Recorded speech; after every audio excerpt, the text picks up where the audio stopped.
ចំពោះបញ្ហាដែលនិយាយពីមនុស្សទៅមុនណាដែលយាយគាត់អត់សូវមានថ្នាំអាចទិញ PCOK នេះទុកបានជាមួយនឹងប៉ាណាដុលចាអត់តែថ្នាំផ្ដាសាយមិនមែនត្រឹមតែប៉ាណាដុលទេមានតាំងពីតេត្រាហើយនឹងថ្នាំផ្ដាសាយមិនចំពោះតែប៉ាណាដុលមួយទេណាចាគេផ្សាយនៅក្នុងទូអីណាអាចយកមកញ៉ាំជាមួយ PCOK នៅបានចំពោះផ្ដាសាយក្អកចាហើយចំពោះក្មេងវិញចាគឺដាក់ពាក់កណាត់គ្រាប់ហើយជាមួយអាហ្នឹងក៏ពាក់កដាលដែរពេលវាគ្រុនក្តៅដែលចាក់ថ្នាំវ៉ាសាំងហើយត្រូវតែផឹកអានេះអាហ្នឹងជំនួយក្នុងការក្អកក្តៅខ្លួននិងចំពោះក្មេងយើងលាយជាមួយប៉ាណាដុលពាក់កដាលហ្នឹងមកចាពាក់កដាលគ្រាប់កិនវាម៉ត់ហើយចាក់ទឹកនឹងចូលពាក់កដាលដូចគ្នាចាំឲ្យក្មេងផឹកចំពោះចាស់ដែលគាត់ឈឺភ្នែកអាសាឈឺភ្នែកហើយចំពោះអ្នករត់ម៉ូតូដប់អីគាត់អត់សូវមានពេលមកចាំទៅបោកភ្នែកច្រើនទេចាយកអាហ្នឹងចាក់ជាមួយអាបងបាត់របួសយើងណាចាកុំផ្ដិតជាមួយសម្លេងវាអាចជាប់គ្រាប់ភ្នែកយើងអាបងបាត់របួសយើងនេះនឹងចាក់វាឲ្យជោគហើយយកមកបិទលើគ្រាប់ភ្នែកហើយវានឹងស្រឡះភ្នែកហើយបើមិនអញ្ចឹងទេយប់ឡើងយើងអាចបតក់អានេះបតក់ថ្នាំហ្នឹងពេលឈឺភ្នែកបតក់ PCOK ហ្នឹងចូលទៅវាធ្វើឲ្យគ្រាប់ភ្នែកយើងឆាប់សះបាត់ហើមភ្នែកហើយពេលយើងអស់កម្លាំងឬក៏ពេលយើងទាស់ទឹកនោមណាចំពោះមនុស្សដែលទាស់ទឹកនោមចាដែលនោមអត់ចេញហ្នឹងយើងអាចផឹកអាហ្នឹង3អំពូលហើយថ្នាំផ្ដាសាយ1គ្រាប់ចាអញ្ចឹងវានឹងនោមមកវិញនោមមកវិញប៉ិនមុនដំបូង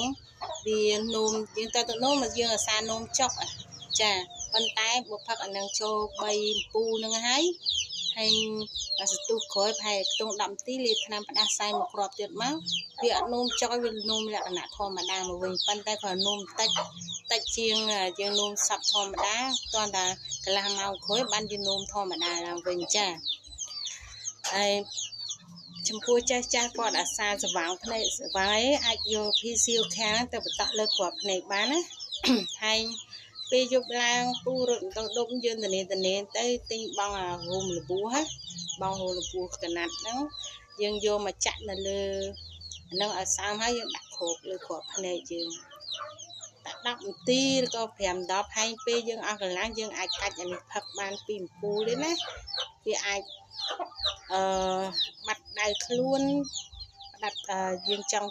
ដកក្តៅខ្លួនក៏ផ្ដាសាយអីអាចផឹក PC នេះអូខេនៅបានហើយចំពោះបញ្ហាសត្វនេះវិញណាសត្វមន់សត្វទាសត្វជ្រូកចាអាហ្នឹងក៏ត្រូវដែរណាចំពោះ PCOK ជាមួយថ្នាំផ្ដាសាយចាដូចជាជ្រូកផ្ដាសាយឬក៏វាកណ្ដាស់ឬក្អកអីអានេះ5អំពូលចាអាហ្នឹងចំពោះអាហ្នឹង5អំពូលហើយនឹងប៉ាណាដុលនេះឲ្យតែចំពោះថ្នាំផ្ដាសាយមិនចំពោះតែថ្នាំប៉ាណាដុលមុខទេចាប៉ារ៉ាសេតាមុលហ្នឹងក៏បានដែរចាហើយដាក់5គ្រាប់ចូលណាចំពោះជ្រូកប៉ុន្តែបើចំពោះមាន់វិញដាក់អានេះ1អំពូលហើយប៉ាណាដុល1គ្រាប់ចាវានឹងអត់មានបញ្ហាមន់ក្តៅមន់ងាឬក៏អីវាអាចឆាប់ជាសះស្បើយវាស៊ីចំណីធម្មតាវិញចាសូមអរគុណណាប៉ុន្តែចំពោះអ៊ំដែលមានថ្នាំមួយដែល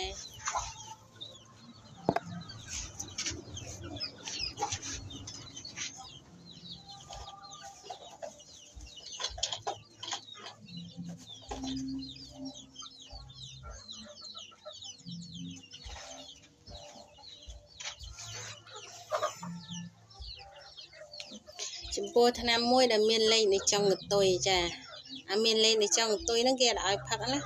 ប៉ុន្តែវាដបអញ្ចឹងដែរចាដបអញ្ចឹងដូចគ្នាប៉ុន្តែវាមានលេខនៅចុងកន្ទុយគេអត់ឲ្យផឹកទេបញ្ហាទី1វាអាចបង្កគ្រោះថ្នាក់ចានោះ PC ខាចុងដូចគ្នាចាប៉ុន្តែគេអត់ឲ្យផឹកទេអានោះវាឡាយចេញពី PCOK ហ្នឹង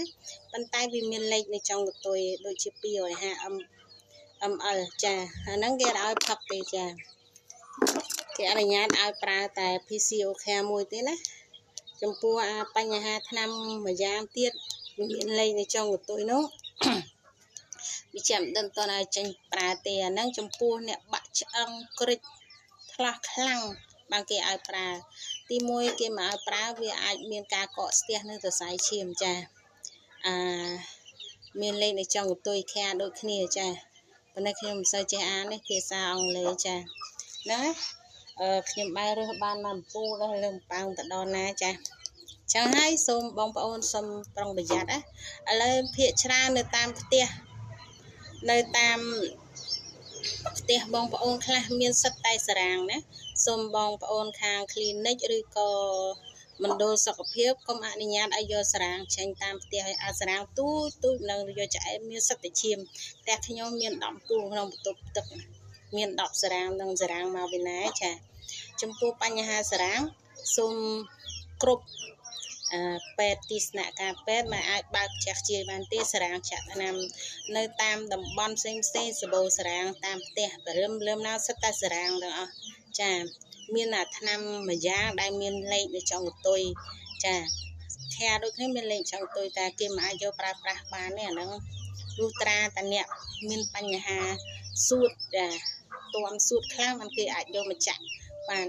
ចឹងហើយបញ្ហាសុខភាពរបស់បងប្អូនត្រូវថែរក្សាផងព្រោះយើងជាមេគ្រួសារដឹកនាំគ្រួសារអញ្ចឹងហើយយើងត្រូវតែថែរក្សាសុខភាពណាបងប្អូនសូមជម្រាបលាចា